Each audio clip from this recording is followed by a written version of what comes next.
Well, and the first thing that they do is they like ask, they're like, well, you know, this isn't a personnel recovery mission, right? So why would we bring a PJ? You know, they look at the controller, like the SEALs and the Army and everybody else that needs a controller. They look at their, you know, this isn't like a JTAC mission. So what would you even do?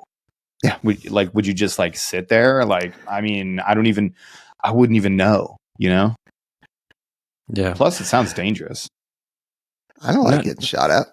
No, I wouldn't know. Now that everybody's doing TCCC in the Air Force, like why is PJ even relevant? Oh, that's a good point. We already have IDMTs. You know what I mean? Just throw a patch on an IDMT that says PJ and call it good. You're not jumping anyway. They don't need jump. You certainly don't need dive. He just knows what I'm talking about. I've heard that. There's only 2/3 of us with dive bubbles anyway, and one of us is gonna have to turn them in. What's up, beaches? I'll make sure I'll rip that off my chest. We're good. Again, we told that story during dive, but how many times have we taken that off of our uniform and put it back on? It's been like 4 times anyway, and then nobody can agree on the dive badge. There was like this big thing, like it's a new combat dive badge. You can't wear it, and then.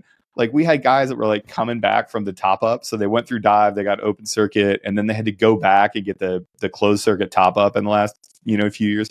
They're like, what badge do I wear now? I don't care. The school gave me the salvage bubble, which technically I should wear. Like doing this extra thing doesn't make me a combat diver. It just qualifies me in SOCOM to do combat diving because I got the top up. But can I wear the badge? It's the dumbest conversation.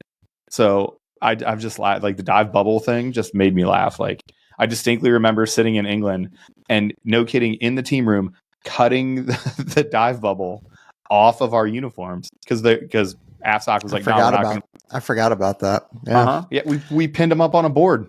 Like it was a joke in the silver team room. We cut them off our uniforms and we pinned them up on like a cork board in the room. And we're like, hey, when we need these, and everybody like wrote their initials on it so you could tell which one was yours.